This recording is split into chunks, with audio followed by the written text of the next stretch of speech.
Hey, Edward. I was wondering, could you please give me a little more to spend for this month? I really don't think this is enough to last the month. What the hell do you mean? $500 is the amount that I always give you. Why is it suddenly not enough? Your job as a housewife is to figure out how to make it work. Edward, I understand that $500 is the amount you've been giving me. But times have changed, you know?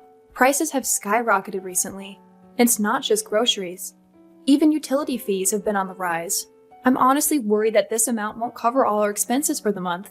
Come on, Amanda. You're the one managing our household finances. It's your responsibility to figure out how to make it work. If $500 isn't enough, then you need to find a way to stretch it further. Cut back on unnecessary expenses or find ways to save money. That's what you're here for as a housewife. I've been trying, Edward, really. I've been cutting corners wherever I can, but it's getting harder and harder to make ends meet. I've been comparing prices, looking for sales, and even clipping coupons. But the reality is, everything is just more expensive now. I don't think $500 will cover everything. So you think the solution is to just ask me for more money? That's not how it works, Amanda. We agreed on $500, and that's what you should stick to. If it's not enough, then it's your fault for not managing it properly. If you need extra money, dip into your own savings. You still have some left from before we got married, don't you? Actually, Edward, I don't have much left for my savings. I've been using it to cover the gaps between what you give me and our actual expenses. Remember when you asked me to contribute to your little sister's wedding? You said I should use the monthly $500 for that too. How was I supposed to manage that? I had no choice but to dip into my savings, and now it's all gone. Wow, you really are useless, aren't you? How do you manage to use up so much money? All I did was try to support our family without putting more on your shoulders. But I really can't keep that up anymore. So could you please make some adjustments on our monthly budget? Even $100 more per month would help a lot. Are you stupid or something? That's not how our society works. Do you think a company will give you a raise if you just ask them for more money? No. You work hard, and the employer decides when the worker deserves a raise. The money that I hand you every month is the same thing as that. If you want more money, then go find a job to make it yourself. But you have one job, Amanda. Your only job is to make our monthly spending fit inside the budget. You fail to accomplish that and still have the audacity to ask for more money from me? Look, the only reason that you have anything that belongs to you right now is because I supported you. Don't ever forget that, you useless idiot. Useless idiot? Did you seriously just call me that? Yes. What's wrong with stating facts? If I hadn't let you marry me out of the kindness of my heart, then someone like you would have had to stay single for the rest of her life. You should be thankful that I'm even here with you at this very moment.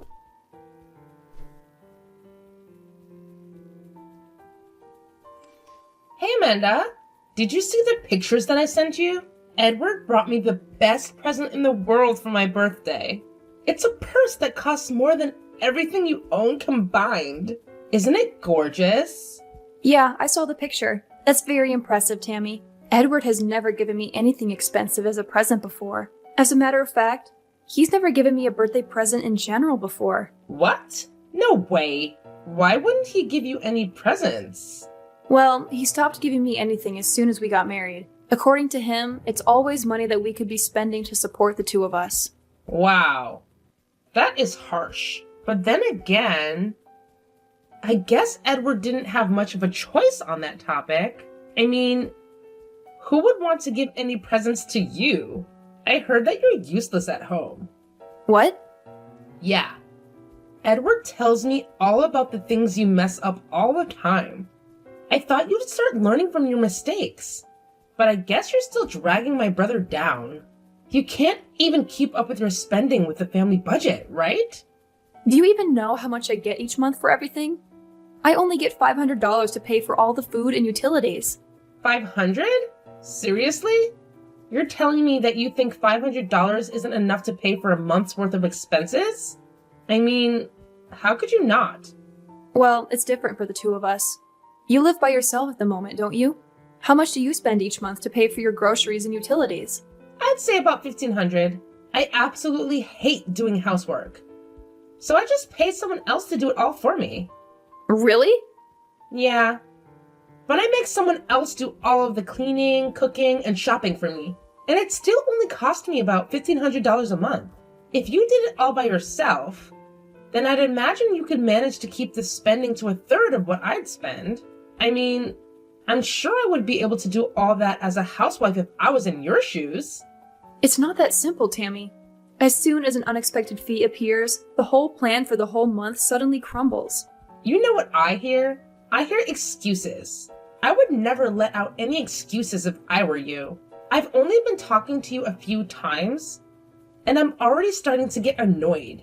I feel horrible for my brother for having to live under the same roof as you. How could you say that to your sister-in-law? Don't take it personally, but I'm going to use you as a good example of how not to carry out my married life.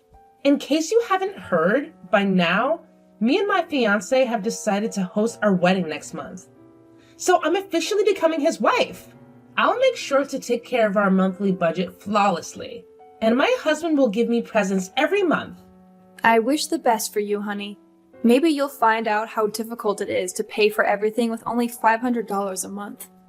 You know I'm going to be real with you even if you don't step up your game. Edward might decide that you're not worth his time. So if you don't want that to happen, then at least start trying to become a good wife.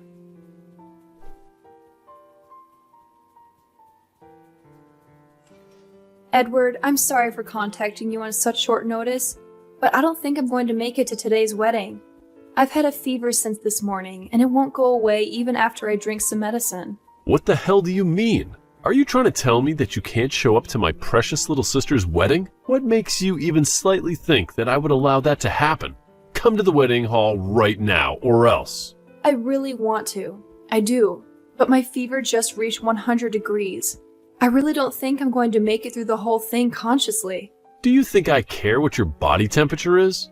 The only thing that I care about is whether you refuse to show up to my sister's wedding and ruin her impression. How do you think the guests are going to react when they see that there's an empty seat at the family's table? Don't think someone purposely refused to show and that'll ruin the whole thing. Could you just please set my seat aside then? No! You're my wife and the bride's older sister-in-law. There's no chance that I'll ever allow you to be absent from this event. But are you seriously telling me to attend a wedding with this kind of fever? I can barely stand up right now, and I'm barely grasping onto consciousness as I'm texting you right now.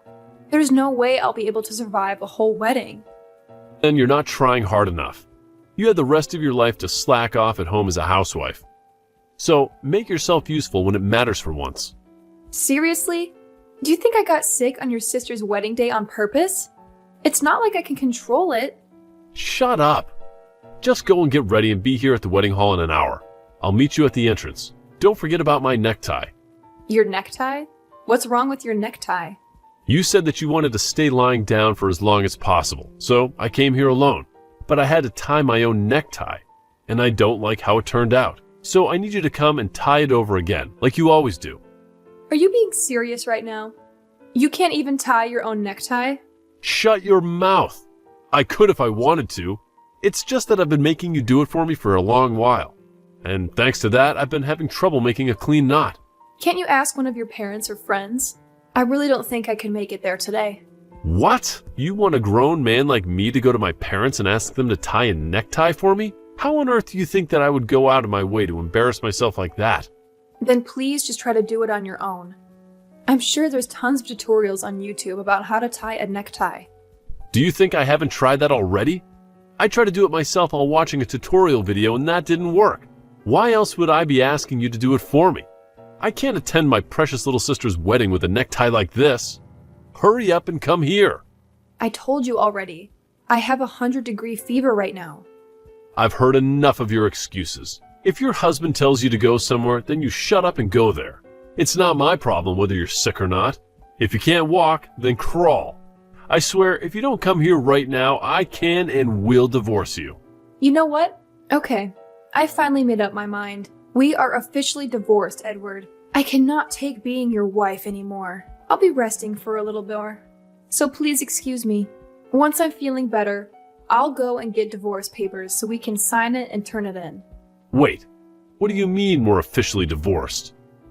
Well, you just said that you can and will divorce me if I don't crawl over to your sister's wedding.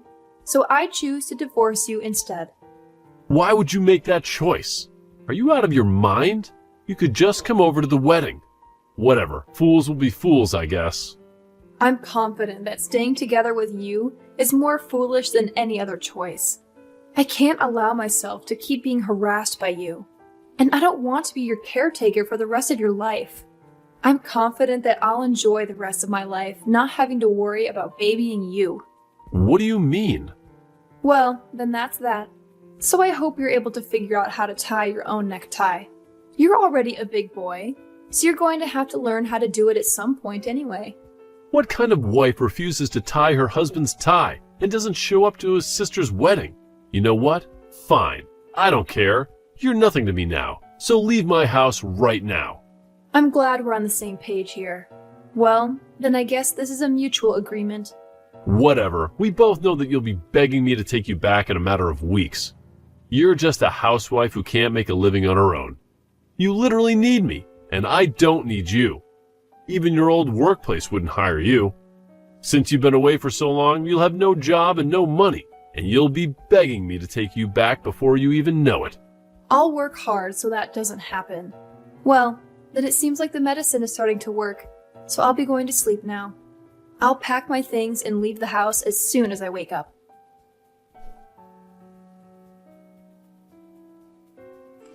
I just heard the news from Edward. What a shame. You're gonna miss the wedding because of some fever today, right? Yes, and I just fell asleep. Thanks a lot for waking me up, Tammy. Well, then I assume you've come to your senses after a refreshing slumber. Do you remember that you announced that you were going to divorce my brother? I mean, I get that you were barely conscious because of the fever, but how stupid could you possibly be? Do you even remember saying that? Of course I remember. And I'm grateful that I got this fever because it allowed me to finally say what I've been wanting to say for the past few years. Seriously? I think you need to get your brain checked out at the hospital. You never would have gotten close to the life that you live right now if it weren't for Edward. But you throw all of that away because of some stupid reason like this? I don't know what you've heard from that man, but our marriage was not happy at all. And it's obvious that my life will be way better if I have a new and fresh start without him. You don't have to act so tough in front of me. I know that you're saying all this nonsense because your brain is not working right now. But you'll regret it once you cool off. You know, I could do you a favor and set up a chance for you to apologize. Your fever is starting to go away, isn't it? Just swallow your pride and come to the wedding already. I'm sorry, but I seriously don't think that I can make it today. And I need to pack up and leave the house by the end of the day anyway, so I won't have time to go either way. So you're serious about the divorce, huh? You're more stubborn than I thought you would be. Whatever. I guess you're free to go then. I never considered you to be worthy of Edward's wife anyway. I'm sure he'll appreciate your decision. He deserves someone who is kind, witty, and thoughtful. Unlike someone. I'm sure he does. And I hope you find someone who can fit his criteria. Like, seriously, why did he even marry you in the first place? You don't show up to your sister-in-law's wedding and get a fever on top of that. If you can't take care of your spending or your health, then what good are you? Hurry up and sign the divorce papers already. You don't have to tell me to. I'll be sure that it's signed and turned in by the end of today. Regardless of the reason, I'm sorry for not being able to show up to your wedding today. And I appreciate that you invited me. I've already contacted and apologized to the groom's side, so you don't have to worry about their judgment of me being absent. What? Why would you go out of your way to do that? And how do you know the groom's phone number? I never taught you his number, have I? No, but we used to be in the same class during high school, so I've always known his phone number. Haven't I told you before? What? No. You have not told me that before. You and Kevin used to be classmates? Yes, and it's been a very long time since I'd last seen him. He was always one of the most social and brightest people that I'd ever seen. I remember that he was even chosen as student body president one time. I was the vice president, so we were pretty close to each other at the time. What? Wait. You're not joking right now, are you? I've never heard that story from him before. I mean, no, why would he tell you? I'm sure he never even imagined that I would be his fiancé's sister-in-law. Well, up until a few hours ago, that is. What? Kevin came over to your parents' house to say hi a few months ago, didn't he? Well, I was there during that event, but Edward told me to stay in the kitchen while the guest was there. And I stayed in the kitchen the whole time you were cooking and cleaning, so I never got to meet him when everyone else in the family did. Oh, I mean, I can't imagine my brother saying that to you, I guess. I only got to see a glimpse of his face just as the two of you were leaving, and I was absolutely shocked to see that a high school classmate was marrying my sister-in-law. Wait, so what did you text him earlier? You only said that you were so sick, so you weren't coming, right? Don't you dare tell me that you told him about the whole drama of your divorce. Wait, did you not want me to tell him? I told him all about me and Edward getting divorced, along with the notice that I wasn't coming to the wedding today. What? I mean, Edward is going to be Kevin's brother-in-law, so why wouldn't I want to give him a heads up about the kind of person his soon-to-be older brother is? I just gave him a short explanation about the kind of people you and your brother are. What do you mean you gave him an explanation? You didn't say anything that would damage my image, did you? Oh no, I think my fever is starting to go back up again. I better get back to sleep then. I'll see you when I'm feeling better. Have fun with your wedding.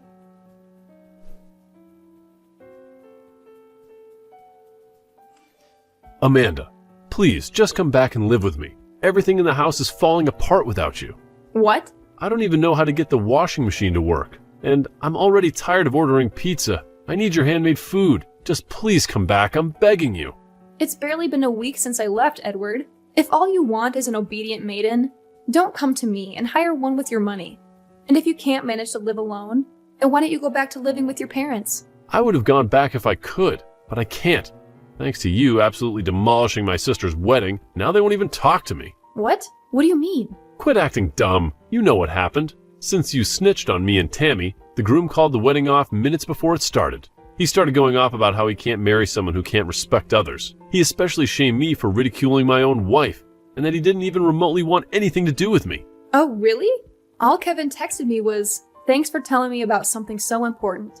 So I had no idea what had specifically happened to the two of you. He did offer to go for a drink sometime when I'm feeling better, though. Well, I hope you're proud, because Tammy has been staying in our parents' house and bawling her eyes out since then. And when I tried to visit, Tammy threw a huge tantrum about it all being my fault. She even said that she never wanted to see my face ever again. Now I'm not even allowed to go back to my own house anymore. Wow, so that's what happened. Yeah, but I can't do anything around the house. And everyone in my office knows that I got a divorce from you for some reason. What? Yeah, neither my colleagues nor my boss speak to me unless they absolutely have to. And the treatment that I receive from my female colleagues is absolutely horrible. No matter what I ask them to do, all they tell me is that I should do it myself, instead of relying on a woman to do it for me. They even refuse to pour a cup of coffee when I ask them to. Oh, wow. That must be horrible. I guess you've learned a valuable lesson. Never underestimate the power of a group of females who found a common enemy. Look, I'm really regretting my actions right now. I recognize that I've treated you wrongly throughout our marriage, and I never should have ridiculed you for being a housewife. I finally appreciate everything you've done for me. Don't you want to come back to being in comfort and protection? Seriously? You probably haven't found a new job yet, have you? So you can come back to serving me as a housewife and we can have a mutual relationship again. All you have to do is worry about taking care of the house from now on. Are you kidding? Of course I've already found a job. And it's a really good one, too. What? You've already found a job? But you've barely had any experience doing anything for the past 10 years that you were staying at home. If anything, I've been taking care of you like a baby for the last 10 years. Taking care of you at home and from day to day. Why would such a hard worker like me have trouble finding a job? If anything, I got tons of offers from all kinds of different companies. I decided on the best choice that I could find and got in without any trouble at all. Really? Yeah, and I think I'm doing pretty well at it too. The work is really fun and the work environment is amazing too. By the way, thanks to you for treating me like a maid. For the past decade, I've had absolutely no trouble keeping my order and my house. But wait. So you have no intention of moving back in with me? Of course not. So if you want a maid, then I suggest you hire one, because I'm not going back. Oh, wait. You wouldn't be able to pay for a maid with a $500 monthly budget, would you? I guess you'd finally find out how much the effort from a housewife is worth.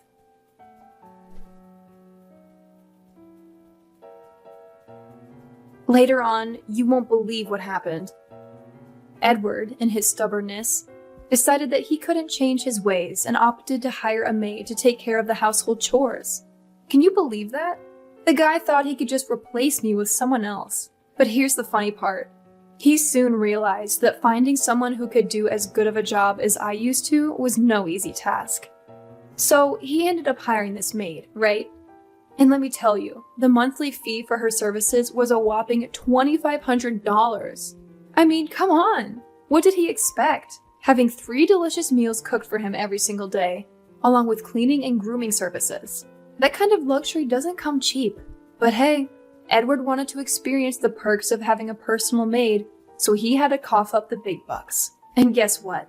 After just 1 month, he gave up on the whole idea of having a maid. Apparently, everything he wears is all scrunched up, and his tie is just an absolute mess. Can you imagine showing up to the office looking like that? It's no wonder he got reported to building security a few times. People were probably thinking he had completely lost his sense of style and hygiene. I can't help but chuckle at the thought of him struggling to maintain his appearance and keep things in order without me. It just goes to show that my role as a housewife was much more important than he realized. Sometimes you don't fully appreciate something until it's gone. And in Edward's case, he definitely learned that the hard way.